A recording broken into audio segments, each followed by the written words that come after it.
que el que no sabe hablar. Y el que sabe hablar y ordenar sus ideas, no solamente tiene más oportunidades, sino también tiene más influencia en las personas. Es decir, no todo el que habla es un líder.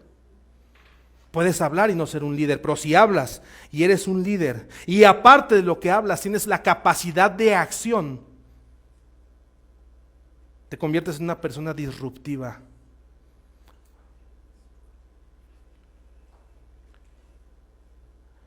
Hay un libro que les recomiendo, de un autor que no les recomiendo. Mi lucha, de Adolfo Hitler.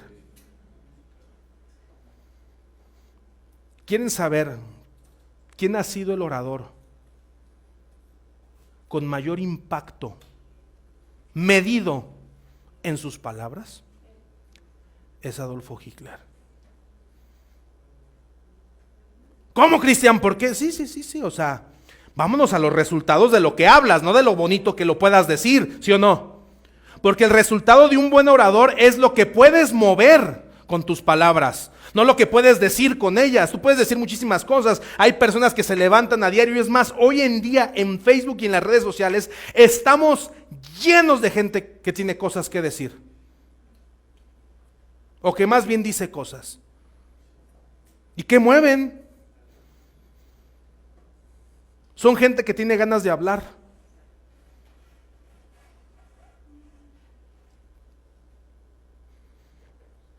En el libro de Mi lucha, de Adolfo Hitler, que les recomiendo el libro, pero por eso les decía que no les recomiendo el autor, dice una máxima de la exposición. ¿Quieren que se las diga? El ser humano nunca recordará lo que le dijiste, sino cómo lo hiciste sentir con lo que le dijiste. A la siguiente ya cobro. El ser humano nunca recordará lo que le dijiste, sino cómo lo hiciste sentir con lo que le dijiste. Las palabras, damas y caballeros, llegan directamente a un área del cerebro en donde producen cosas. Recuerdan que ayer, cuando estábamos hablando de muchísima información, les decía, hey, sientan validen lo que están sintiendo. Porque lo que estás diciendo, lo que estás sintiendo al momento de lo que estás escuchando, cuando se conecta es cuando surge el aprendizaje significativo. Y el aprendizaje significativo, el más beneficiado de vas a ser tú. Pero hay muchas personas que se exponen al aprendizaje, pero se resisten a la vez, ¿sí o no? Pues que me convenza. ¿No? Y es así como que yo sé más. Y estás viendo que te está emocionando y dices, chingas. Y el ego.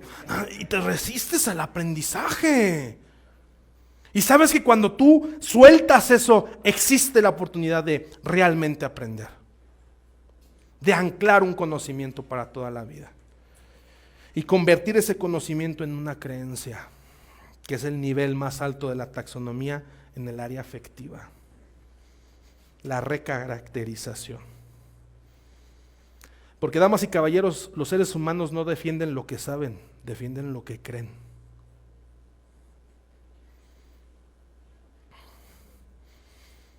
¿Sí o no? La creencia es el nivel más alto de un aprendizaje. Pero no quiere decir que como lo elevaste a nivel de creencia, siempre tienes que tener a huevo esa creencia, ¿verdad? No es que ya es mi creencia, no, esto es así, no, espérate. O sea, hay creencias limitantes que te funcionaron en alguna parte de tu vida, pero ahora no te van a funcionar porque ya cambió, porque ya hay más investigación, porque ya hay más información. Escucha, exponte al conocimiento, y una vez que te expongas al conocimiento, vas a tener la oportunidad de decidir como adulto si intercambias un conocimiento por otro y lo elevas a su mayor magnitud, que es el estado de la creencia. Eso es lo que puede construir un expositor.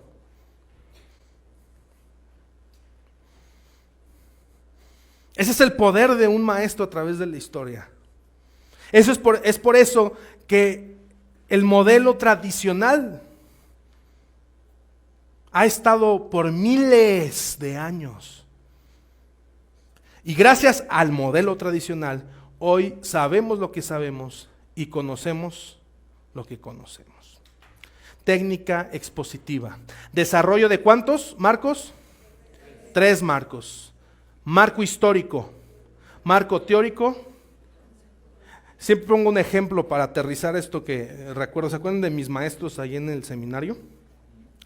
Había un cuate que nos daba una materia que se llamaba escatología bíblica de los sucesos por venir.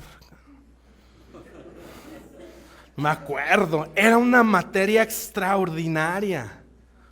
¿Saben de qué hablaba?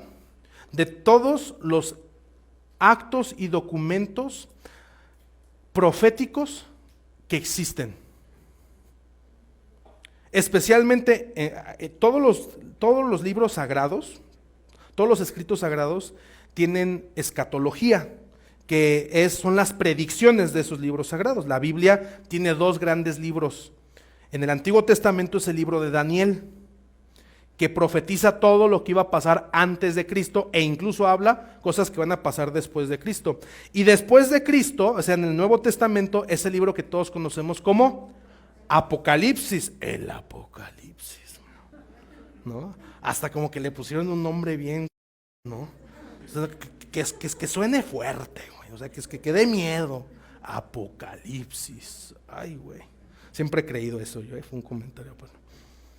Y recuerdo que este maestro, ahora, estamos hablando que, vean el contexto del aprendizaje que yo estaba teniendo. Estoy en un seminario teológico, es decir, no me están enseñando a ser un pensador libre. Ahí hay doctrina que el maestro tiene como objetivo enseñarme en relación a la escatología del libro de Apocalipsis. Pero recuerdo que este tipo no estaba certificado y era extraordinario expositor.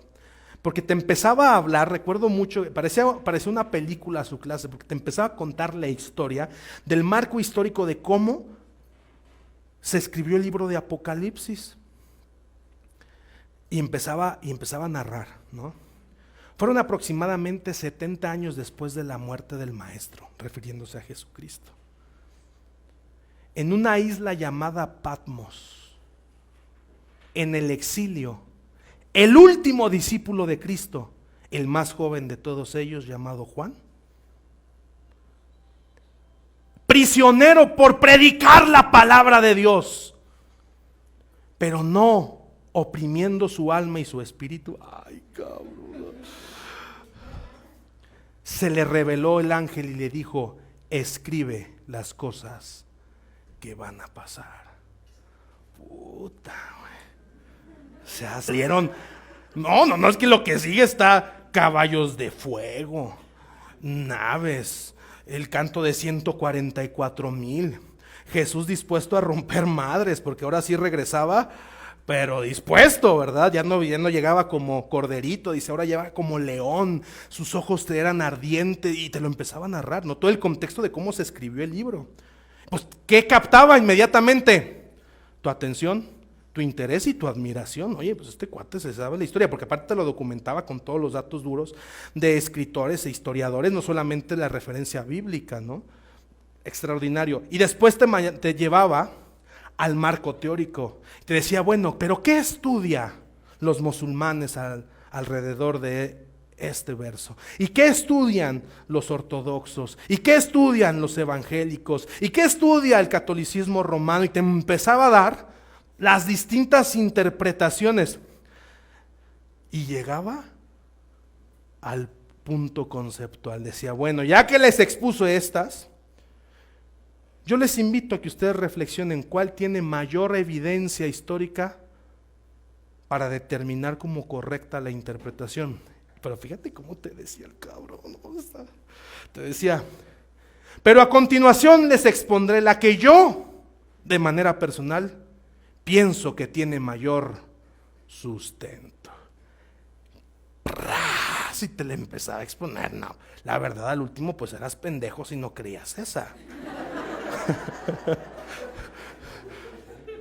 O sea, después de semejante exposición, de semejante, si me explico, contextualización, pues tú decías, no, pues es que evidentemente esa tiene muchísimo amor. Y lograba su objetivo de enseñarnos la doctrina indicada con respecto al objetivo que seguramente tenía su programa de estudios. Pero fíjate qué manera, no nada más llegar y decir, esto es lo que tienen que creer, no, el cuate te construía a través de una exposición todo esto.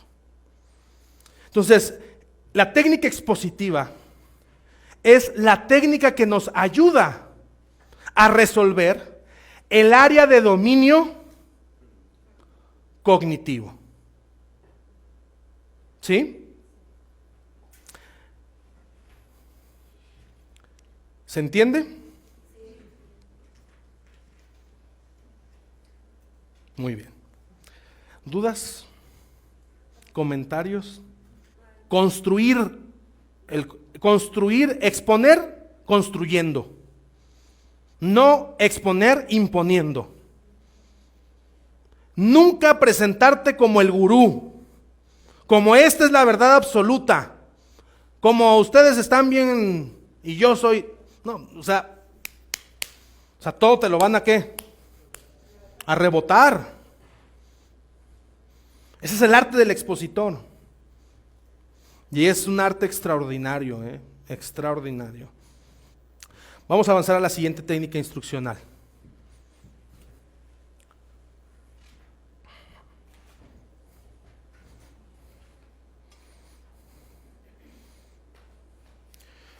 Entonces, la técnica expositiva resuelve el área de dominio cognitivo. El objetivo, el verbo cognitivo que nosotros pusimos ahí se va a desarrollar a través de esta técnica. ¿Sí? Segunda técnica instruccional. Técnica demostrativa. La técnica demostrativa, damas y caballeros, es una técnica que tiene varios nombres, se conoce a nivel mundial de distintas maneras.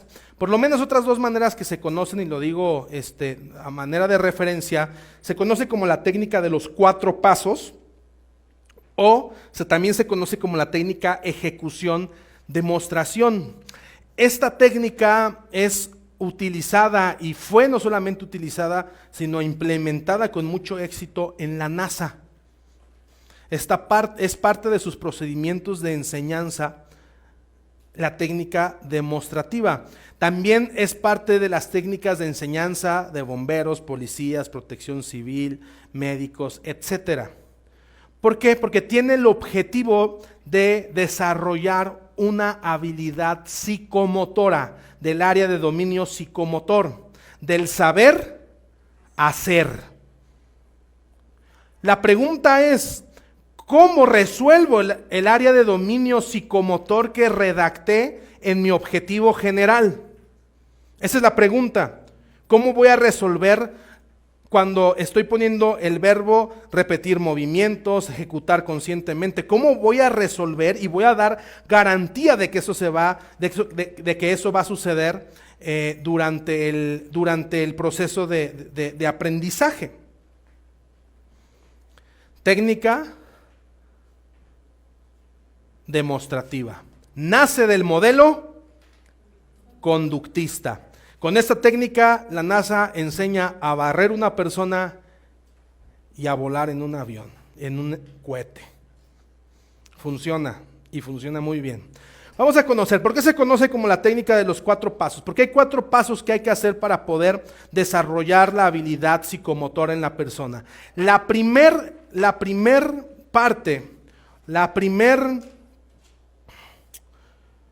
primer paso de esta técnica de los 4 pasos es la demostración.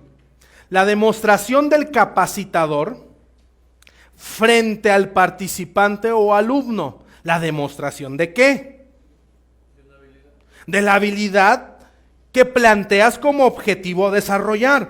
Fíjense que esto es muy interesante, porque lo primero que debemos de entender es que ya a estas alturas de este enfoque, el capacitador, si no es competente, no lo va a poder hacer. Porque la técnica se llama técnica ¿qué? Demostrativa.